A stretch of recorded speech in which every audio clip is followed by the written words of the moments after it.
Medidas de dispersão. As medidas de dispersão são utilizadas para indicar o grau de variação dos elementos de um conjunto numérico em relação à sua média. Observem os elementos, os pontos azuis em torno do ponto vermelho, que é o referencial. Se vocês observarem, existe maior dispersão dos pontos no quadro A do que no quadro B. Isso quer dizer o quê? Esse ponto B, esse ponto vermelho, é como se fosse a minha média, né? Eu tenho aqui um conjunto de elementos, né, que estão em volta da minha média. Eu tenho vários elementos no quadro B da mesma maneira, só que há uma maior dispersão, eles estão mais afastados, né, da média. Então, chamamos de dispersão ou variabilidade de um conjunto de dados maior ou menor diversificação dos valores de uma variável em torno de um valor de tendência central tomado como ponto de comparação. No caso, geralmente se usa a média aritmética. Em geral, se usa a média aritmética para você fazer aí essa comparação, de verificar se há maior ou menor diversificação dos valores em relação à variável. Então, observem o conjunto A. Eu tenho elementos 4, 5, 6, 7 e 8. O conjunto B, 2, 4, 6, 8 e 10. E ambos têm a mesma média. Mas observem os elementos, os valores. Eles estão aqui no conjunto A, eles estão mais próximos da média. Então, existe uma menor dispersão dos valores em relação à média. Já no conjunto B, eles estão mais dispersos, estão mais distantes em relação à média. Então, o conjunto A, ele apresenta menor variação que o conjunto B. Como as medidas de dispersão permitem quantificar a variabilidade de um conjunto de dados, nós vamos trabalhar com algumas medidas de dispersão, que é a amplitude, a variância, o desvio padrão e o coeficiente de variação.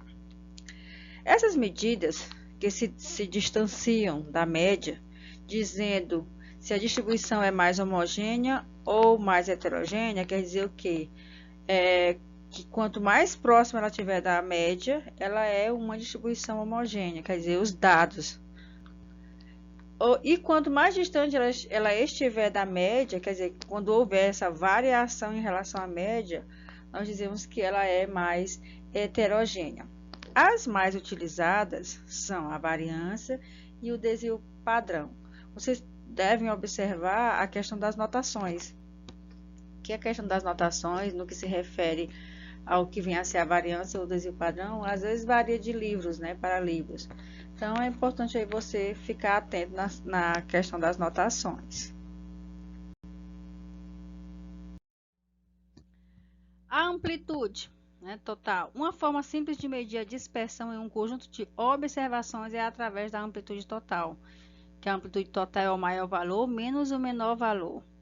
Verifica-se que a amplitude, como medida de dispersão, é limitada.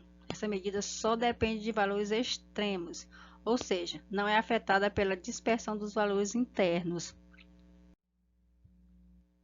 Então, como é que eu calculo a amplitude total? O que eu vou precisar? Eu vou precisar do valor máximo e do valor mínimo observado, que aqui no caso, eu tenho como valor máximo, eu tenho 70, se eu for calcular aqui a amplitude total, tenho 70, e o menor valor eu tenho o 40, então a amplitude desses elementos é 30. Então, isso me dá a amplitude total. Já em dados agrupados, no caso, sem intervalo de classe, o que eu vou pegar? Eu vou pegar o menor valor da classe, o maior valor da classe menos o menor valor da classe. Então, se eu quero calcular a amplitude total de dados agrupados sem intervalo de classe, eu vou pegar o maior valor da classe, que no caso é 4, e o menor é 0. Então, aqui eu tenho como amplitude total o 4. Já no intervalo de classe, o que eu vou fazer? Eu vou observar o limite superior e o limite inferior das classes. Então, é a diferença entre o limite superior da classe, que está lá na última classe, menos o limite inferior da primeira classe. Então, nesse caso aqui, eu tenho como amplitude o 174 menos o 150. Então, aqui eu tenho 24, com amplitude total com intervalo de classe. Medidas de dispersão na variância. O que seria a variância? A variância é uma medida de dispersão muito utilizada. Então, como é que você obtém ela? Então, a variância ela é obtida por essa simbologia S ao quadrado, que é igual ao somatório da classe do xi de cada elemento, menos a sua média, isso, a diferença disso ao quadrado, dividido por n-1. Quando é que você deve usar o n-1? Quando a variância se referir a uma variância amostral. E quando ela se referir a uma variância populacional, esse denominador aqui passa a ser n. Então, no lugar de n-1 vai ser n. É dessa maneira que você procede quando se referir à amostral e à populacional. Então, essas questões de notação, geralmente, eles utilizam o S ao quadrado para a variância de uma amostra. E alguns livros trazem a questão do sigma. O sigma ao quadrado, ele vai representar a variância aí de uma população, mas usando também a mesma relação, que no caso é o somatório de xi menos a sua média elevado ao quadrado dividido por n. O desvio padrão. O que é o desvio padrão? O desvio padrão é a raiz quadrada da variância. Então, para dados agrupados, eu uso essa relação de que o meu desvio vai ser o somatório de xi ao quadrado dividido por n menos o somatório de xi sobre n elevado a 2. E quem é esse n? N, no caso aqui, vai ser a frequência absoluta, o total da frequência absoluta. E o n, quando ele se tratar de desvio padrão populacional, você usa n. Quando se tratar de amostral, você usa n menos 1. Mas a questão vai te dizer qual é o desvio que ela quer, se ela quer amostral ou populacional. Isso aqui para dados não agrupados. Então, você vai precisar aqui do ponto médio. Já em dados agrupados, você vai precisar da frequência, que é o FI, vai precisar do ponto médio, depois você vai fazer a multiplicação da frequência pelo ponto médio ao quadrado, e isso dividido pelo N, que no caso aqui eu estou dizendo que eu quero um desvio padrão populacional.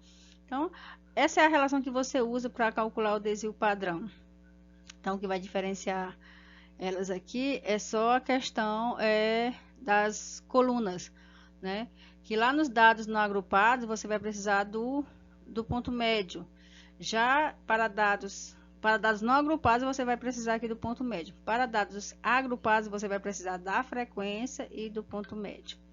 E o denominador aqui vai depender da questão. Se ela quiser populacional n, se ela quiser amostral n-1. O desvio padrão é a medida de dispersão mais usada. Quanto maior é o desvio padrão, maior é a dispersão dos dados em torno da média. Então, observem aqui esses gráficos. Nós temos aqui 4 gráficos e todos têm 7 medidas. Se vocês observarem, todos têm a mesma média. Então, com média igual a 4. E observe, aqui eu tenho como desvio padrão o 0. Aqui eu tenho 0,8. Aqui eu tenho 1,0. Aqui eu tenho 3. Então, o desvio cresce quando a dispersão dos dados aumenta. Então, ele vai crescer de acordo aí com a dispersão dos dados. Cresce de acordo com a dispersão dos dados, que os dados aumentam. E algo relevante a saber do desvio padrão é que o desvio padrão mede uma distância, quer dizer, os elementos que estão lá em torno da média. Ele nunca será negativo. No mínimo, ele será 0. E ele possui a mesma unidade de medida que os dados originais, quer dizer, os dados oriundos lá do rol. coeficiente de variação, que é a razão entre o desvio padrão e a média do conjunto de dados. Então, no caso, se for amostral, vai ser essa notação de S. Se for populacional, é o sigma. Mas a razão é a mesma. Você precisa do desvio padrão dividido pela média multiplicado por 100. Isso vai te dar aí o coeficiente de variação. E aqui eu coloquei algumas particularidades para você saber se ele é homogêneo ou não. Como é que eu vou saber se ele é homogêneo? Como o coeficiente de variação analisa a dispersão em termos relativos, ele será dado em porcentagem. Então, quanto menor for o valor do coeficiente de variação, mais homogêneos serão os dados, ou seja, menor será a dispersão em torno da média.